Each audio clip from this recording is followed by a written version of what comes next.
नमस्कार दोस्तों, welcome to present education and competition. कैसे हैं आप सभी लोग?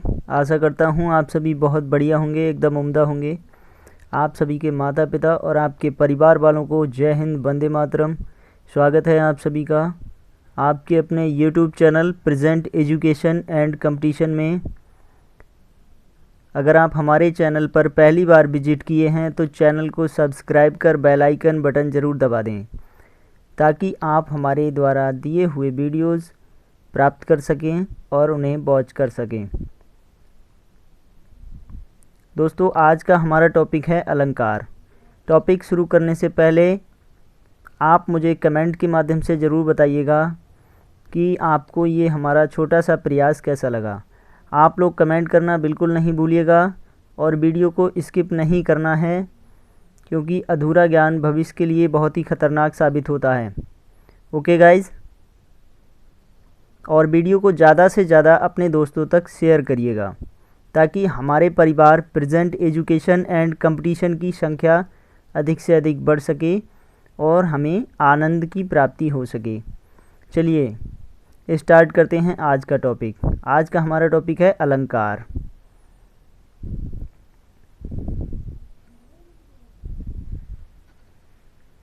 ये रहा आपके सामने।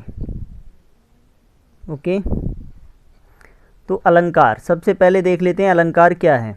ठीक है, तो काव्य को चमत्कार पूर्ण तथा सुसज्जित बनाने वाले तत्वों को अलंकार कहते हैं। यानी काव्य को एक तरह से चमत्कार पूर्ण ढंग से तथा सजाने वाले तत्वों को ही हम क्या कहते हैं? अलंकार कहते हैं मित्रों। अलंकरोति इति अलंकारा, यानी जो अलंकृत करता है, जो सुशोभित करता है काव्य को, वो क्या है? आपका अलंकार है। वैसे दूसरे अर्थों में अलंकार का एक और भी अर्थ माना जाता है। जिस तरह से स्त्रियां अपनी शोभा बढ़ाने के लिए आभूषणों का प्रयोग करती हैं, ठीक उसी प्रकार से काव्य की शोभा बढ़ाने वाले तत्वों को हम अलंकार कहते हैं। ओके, तो चलिए देख लेते हैं अलंकार के प्रकार। अलंकार के कितने प्रकार होते हैं, आगे चलते हैं। ये रहा आपके सामने अलंकार के प्रकार। ओके, तो यहाँ पर अलंकार के आपको 3 प्रकार दिखाए गए हैं: शब्दालंकार, अर्थालंकार और उभयालंकार। ठीक है, जिसमें कि शब्दालंकार के आपको 6 भेद बताए गए हैं और अर्थालंकार के आपको 9 भेद बताए गए हैं। ओके, और उभयालंकार के आपको 2 भेद बताए गए हैं, संसृष्टि और संकर अलंकार। तो अब हम जो है इनके प्रकार के विषय में बात कर रहे थे, तो देख लेते हैं ठीक से कि जो है शब्दालंकार है आपका अनुप्रास, एमक, श्लेष, पुनरोक्ति, विप्सा, वक्रोक्ति। ये आपके शब्दालंकार के भेद होते हैं। तथा अर्थालंकार, अर्थालंकार में आपका उपमालंकार, रूपक अलंकार, उत्प्रेक्षालंकार, मानवीकरण अलंकार, विरोधाभास अलंकार, संदेह, अतिशयोक्ति, उपमेय उपमा और भ्रांतिमान अलंकार, ये आपकी काय में अर्थालंकार में आ जाते हैं। तथा उभयालंकार में 2 प्रकार के अलंकारों को सम्मिलित किया गया है, संसृष्टि अलंकार और संकर अलंकार। ओके, तो आप समझ गए होंगे अर्थालंकार 9 प्रकार का और शब्दालंकार 6 प्रकार का, उभयालंकार आपका 2 प्रकार का होता है। चलिए आज हम पढ़ेंगे अलंकार के अंतर्गत शब्दालंकार के भेदों को। नेक्स्ट वीडियो में बात करेंगे अर्थालंकार की। ओके मित्रों, शब्दालंकार का प्रथम भेद है आपका अनुप्रास। ओके, अनुप्रास। ठीक है, तो अनुप्रास की हम थोड़ी डेफिनेशन देख लेते हैं। अगर आपको क्लियर नहीं दिख रहा है तो आप मुझे बताएं, मैं आपको क्लियरिटी वीडियो में लाने का प्रयास करूंगा। ठीक है, थोड़ा जूम आउट कर दे रहा हूं स्पष्ट दिखने के लिए। ठीक है, तो यहाँ जो ब्लैक कलर से लिखा है, काव्य में किसी वर्ण की आवृत्ति बार बार होना, यानी किसी भी एक वर्ण की आवृत्ति जब कई बार होती है, अधिक से अधिक बार होती है, तो वहाँ पर क्या हमारा अनुप्रास अलंकार हो जाता है। ओके, ये इसको पहचानने की बहुत बढ़िया ट्रिक है कि किसी भी काव्य पंक्ति में यदि किसी भी वर्ण की आवृत्ति कई बार हो रही है तो वहाँ पर आपका निश्चित रूप से अलंकार कौन सा होगा? अनुप्रास अलंकार हो जाएगा। एग्जाम्पल इसका देख लेते हैं। एग्जाम्पल में दिया है आपको यहाँ पर, एग्जाम्पल ये दिया है, धिन धिन धा धा धमक धमक मेघ बजे। तो आप यहाँ पर देख सकते हैं कि धिन धिन में धा कितनी बार आया है, 2 बार आया है, धा धा फिर धा आया है, धमक धमक फिर धा आया है, मेघ बजे। ओके, तो यहाँ पर कुल बार कितनी बार आया है, 6 बार आपका धा की आवृत्ति हुई है। तो यहाँ पर आपका कौन सा अलंकार होगा, अनुप्रास अलंकार होगा। इसी तरह से नेक्स्ट एग्जाम्पल इसके नीचे लिखा है, तरनी तनुजा तट तमाल तरबर बहु छाए। यहाँ पर आपका तावर्ण की आवृत्ति जो है आपका 5 बार हुई है, तरनी तनुजा तट तमाल तरुवर। तो यहाँ भी आपका कौन सा अलंकार है, अनुप्रास अलंकार हो जाएगा। कहीं भी आपको जब अधिक से अधिक वर्णों की आवृत्ति दिखे तो वहाँ पर आप क्या करेंगे, अनुप्रास अलंकार को ही टिक करेंगे। आपका ऑप्शन बिल्कुल राइट होगा। ओके, चलिए अब जो है ये अब हम नेक्स्ट पार्ट की तरफ चलते हैं। इसका नेक्स्ट पार्ट जो है देख लेते हैं यमक को। दूसरा पार्ट है इसका यमक। ओके, यमक ये रहा आपके सामने, यमक अलंकार। ठीक है, तो यमक का अर्थ क्या होता है, युग्म या जोड़ा। ठीक है, यमक का मतलब होता है युग्म अर्थात जोड़ा।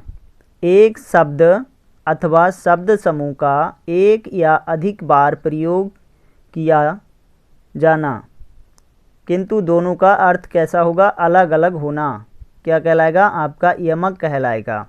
यानी कि एक शब्द अथवा शब्द समूह का एक या अधिक बार प्रयोग हो कहीं भी काव्य में, किंतु दोनों का अर्थ अलग अलग हो, तो वहाँ पर आपका कौन सा अलंकार होगा गाइज, यमक अलंकार हो जाएगा। जैसे कहें कभी बेनी, बेनी बयाल की चतुराई लीनी।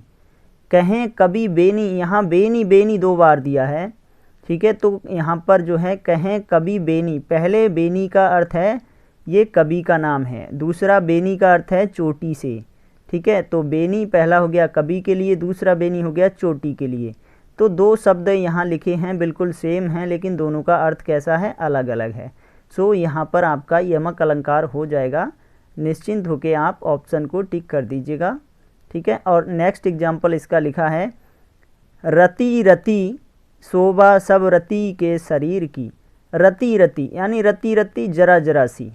ठीक है, रति रति जरा जरा सी, शोभा सब रति के शरीर की। रति रति जो है एक दूसरा रति यहाँ दिया है, ये कामदेव की सुंदर पत्नी का नाम था रति, उसके लिए कहा गया है। ठीक है, तो यहाँ पर जो है रति रति यानी जरा जरा सी शोभा, सब कुछ क्या है, कामदेव की पत्नी के शरीर की है।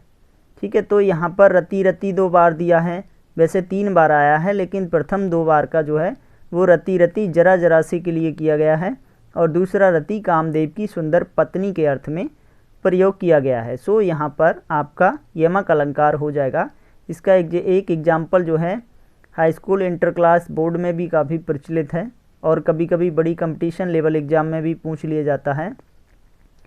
कनक कनकते 100 गुना मादकता अधिकाय, या खाए बौराए जग बा पाए बौराए। तो यहाँ भी कनक कनक 2 बार आया है, पहला कनक धतूरे के लिए और दूसरा कनक सोने के लिए प्रयोग किया गया है। ठीक है, सोने को पाकर व्यक्ति बौरा जाता है, और कनक यानी धतूरे को खा के बौरा जाता है। सो यहाँ पर क्या है, आपका यमक अलंकार हो जाएगा। नेक्स्ट देखते हैं इसका, नेक्स्ट है इसका श्लेष अलंकार। श्लेष अलंकार गाइस देखिए, श्लेष का अर्थ होता है चिपका हुआ होना। ठीक है, यानी किसी शब्द का जो है एक ही बार प्रयोग किया जाए, किंतु उसका अधिक जो है अधिक बार निकले, यानी अधिक अर्थों में वो प्रयोग किया गया हो, अधिक उसके अर्थ निकलें। ठीक है, एक बार प्रयोग किया जाए लेकिन उसके अर्थ अधिक निकलें, तो वहाँ क्या होता है, आपका श्लेष अलंकार हो जाता है। यानी एक शब्द में कई अर्थ चिपके हुए होते हैं, तो ये वहाँ क्या होता है, आपका श्लेष अलंकार होता है। ठीक है, इसका एग्जाम्पल देख लेते हैं। उदाहरण में दिया है, रहीमन पानी राखिए बिन पानी सब सून, पानी गए न उबरे मोती मानस चून। यानी रहीम दास जी कहते हैं कि पानी बिना सब सून है, सूना है, सब सुनसान है। कौन कौन, पानी गए न उबरे, पानी के बिना ये चीज़ें जो है उन्नति को प्राप्त नहीं करती हैं। कौन सी, मोती मानुष और चून। मोती जो है पानी के बिना उन्नति प्राप्त नहीं कर सकता, बढ़ नहीं सकता, चमक नहीं सकता, और मनुष्य पानी के बिना जीवित नहीं रह सकता। चूर्ण जो है वो पानी के बिना गीला नहीं किया जा सकता। तो पहला जो है पानी का अर्थ मोती के लिए, दूसरा मानुष के लिए, और तीसरा चूर्ण के अर्थ में प्रयोग किया गया है। सो यहाँ पर जो है श्लेष अलंकार हो जाएगा। ओके, चलिए नेक्स्ट एग्जाम्पल देखते हैं, इसका नेक्स्ट पार्ट देखते हैं। नेक्स्ट पार्ट है हमारा पुनरोक्ति अलंकार। ठीक है, पुनरोक्ति में क्या दिया है देखिए। पुनरोक्ति ये है आपके सामने पुनरोक्ति। पुनरोक्ति जैसा कि शब्द से ही आपको सुन के प्रतीत हो रहा है कि पुनरुक्ति यानी दोबारा से कहा हुआ। ठीक है, जहाँ काव्य में कोई शब्द 2 बार दोहराया जाए वहाँ पुनरोक्ति अलंकार होता है। कोई भी शब्द आपका जब काव्य में 2 बार दोहराया जाता है तो वहाँ क्या होता है, पुनरोक्ति अलंकार होता है। ठीक है, जैसे एग्जाम्पल इसका दिया है, मधुर मधुर मेरे दीपक जल। मधुर मधुर मेरे दीपक जल यानी मधुर मधुर मेरे दीपक जल, ये मधुर मधुर 2 बार प्रयोग किया गया है। ठीक है, मधुर मधुर क्या है, 2 बार प्रयोग किया गया है। किसके अर्थ में किया गया है, दीपक के अर्थ में। तो यहाँ पर क्या है आपके लिए पुनरोक्ति अलंकार हो जाएगा। फेरी फेरी बरसा ऋतु आई, नेक्स्ट एग्जाम्पल दिया है आपको, फेरी फेरी बरसा ऋतु आई यानी कि इसका क्या है आपका बार बार यानी दोबारा दोबारा से वर्षा ऋतु प्रारंभ हो गई है। ठीक है, तो यहाँ पर जो है आपका पुनरोक्ति अलंकार हो जाएगा। ओके गाइस, आपको वीडियो किस प्रकार से, कोई डाउट तो नहीं है? आप मुझे डाउट क्लियर करने के लिए कमेंट के माध्यम से ज़रूर बताइएगा। वैसे डिस्क्रिप्शन बॉक्स में मैंने अपना नंबर डाल दिया है। आप मुझे मेरे नंबर पर फ़ोन कॉल्स के द्वारा अथवा व्हाट्सएप मैसेज के द्वारा भी आप मुझे सूचित कर सकते हैं। ओके, चलिए चलते हैं इसके अगले पार्ट की तरफ। इसका अगला पार्ट है मित्रों विप्सा अलंकार। विप्सा अलंकार, विप्सा अलंकार देख लीजिए। जहाँ कहीं भी काव्य में आदर, घबराहट, घृणा, रोचकता, आश्चर्य आदि प्रदर्शित करने के लिए किसी शब्द को दोहराना ही क्या है आपका विप्सा अलंकार कहा जाता है। ठीक है, वैसे ये पुनरोक्ति और विप्सा बिल्कुल सेम ही है, लेकिन विप्सा में क्या होता है आदर, घबराहट, घृणा, रोचकता, आश्चर्य आदि प्रदर्शित करने के लिए किसी शब्द को दोहराया जाता है। ठीक है, तो वहाँ क्या होता है आपका विप्सा अलंकार होता है।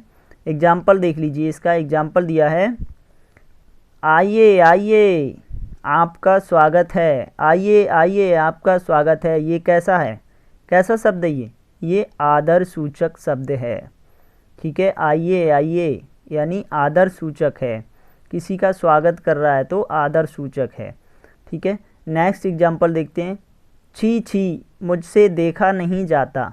छी छी मुझसे देखा नहीं जाता यानी ये क्या है आपका घृणा सूचक है। ठीक है, मॉक टेस्ट भी लगाए जाएंगे आपके लिए, मॉक टेस्ट भी करवाऊंगा मैं। फ़िलहाल जो भी करवा रहा हूँ उसे आप ध्यान से देख लीजिए ताकि आपकी समझ में आ जाए। ओके, छी छी मुझसे देखा नहीं जाता यानी क्या है घृणा को प्रदर्शित कर रहा है, तो यहाँ पर क्या है विप्सा अलंकार हो जाएगा इसमें। नेक्स्ट देखिए, वाह वाह कितना सुंदर स्थान है। वाह वाह कितना सुंदर स्थान है, ये क्या है, क्या है ये रोचकता प्रदर्शित कर रहा है। ठीक है, रोचकता प्रदर्शित कर रहा है तो क्या है यहाँ पर विप्सा अलंकार हो जाएगा। चलिए देखते हैं इसका अगला पार्ट। शब्द अलंकार का अगला पार्ट क्या है? शब्द अलंकार का अगला पार्ट है वक्रोक्ति अलंकार। जैसा कि वक्र मिस क्या होता है टेढ़ा, उक्ति मिस कहा हुआ। ठीक है, यानी उक्ति, वक्र मिस टेढ़ी उक्ति, इसका अर्थ क्या है टेढ़ी उक्ति। कहने वाले यानी वक्ता के अर्थ को ग्रहण ना करके दूसरा अर्थ निकालना क्या कहलाता है, वक्रोक्ति कहलाता है। ठीक है, क्या कहलाता है, वक्रोक्ति अलंकार कहलाता है। मान लीजिए मैंने आपसे कहा तुम घर जाओ। ओके, मैंने आपसे कहा तुम घर जाओ, तो आपने उसका अर्थ क्या निकाला, आपने उसका अर्थ क्या निकाला, आपने उसको नेगेटिव कर दिया, तुम घर जाओ, मेरे लिए बोल दिया तुम घर जाओ। ठीक है, तो ये क्या है आपका वक्रोक्ति है। टेढ़ा, टेढ़ा सोचना यानी किसी के विषय में अपोजिट सोचना, ठीक है, उल्टा अर्थ निकालना, दूसरा अर्थ निकालना ही क्या है आपका वक्रोक्ति अलंकार होता है। ठीक है, अब इसका एक एग्जाम्पल हम देख लेते हैं। ये रहा आपके सामने। एक कहो बर देत भव भाव चाहिए चित, सुनी कहे को भोले भवई भाव चाहिए मित। एक कहो, किसी एक ने कहा कि बर देत भव, भव में से क्या होता है शंकर भगवान, ठीक है, तो बर देते हैं शंकर भगवान। भाव चाहिए चित, उन्हें समझने के लिए मन में भाव चाहिए होता है। ठीक है, किसी ने कहा कि जो वरदान हैं, बर देते हैं, वो कौन है, शंकर भगवान हैं, उन्हें समझने के लिए मन में भाव चाहिए, मन में भाव होना चाहिए। अब नेक्स्ट पंक्ति में क्या कह रहा है आपसे, नेक्स्ट पंक्ति में क्या कह रहा है, सुनी कहे को भोले भवई भाव चाहिए मित। उसको सुनकर किसी ने कहा भोले भवई भाव, भोले तो क्या हैं, खुद ही एक भाव हैं, तो उन्हें समझने के लिए भाव की क्या आवश्यकता है। ठीक है, उन्हें समझने के लिए भाव की क्या आवश्यकता है। तो ये क्या है आपका, ये क्या है, दूसरा अर्थ ग्रहण किया, सुनने वाले ने क्या किया, दूसरा अर्थ ग्रहण किया। तो यहाँ पर क्या होगा आपका, इस पंक्ति में वक्रोक्ति अलंकार हो जाएगा, यानी उल्टा अर्थ निकालना क्या वक्रोक्ति है। आदर, घबराहट, घृणा, रोचकता, आश्चर्य प्रदर्शित करना क्या है आपका विप्सा अलंकार है। ठीक है, तो ये सारे जो अलंकार शब्द अलंकार के भेद हैं ये आपको मैंने बताए। हमारा छोटा सा प्रयास आपको कैसा लगा हमें कमेंट के माध्यम से ज़रूर बताइएगा। और अगर आप हमारे चैनल पर पहली बार विजिट किए हैं तो चैनल को सब्सक्राइब कर बेल आइकन बटन दबाते हुए ऑल नोटिफिकेशन ऑन कर दीजिएगा, ताकि हमारे द्वारा प्रोवाइड किए हुए वीडियोस आपको प्राप्त हो सकें और आप वीडियोस को अच्छे से वॉच कर सकें तथा कंपटीशन लेवल को क्रैक कर सकें। ओके गाइस, वीडियो को शेयर और लाइक करना बिल्कुल नहीं भूलना है। ठीक है, तो मिलता हूँ अगले वीडियो में, ठीक है, अर्थालंकार वाली में। तब तक के लिए नमस्कार, जय हिंद, जय भारत, वंदे मातरम, भारत माता की जय।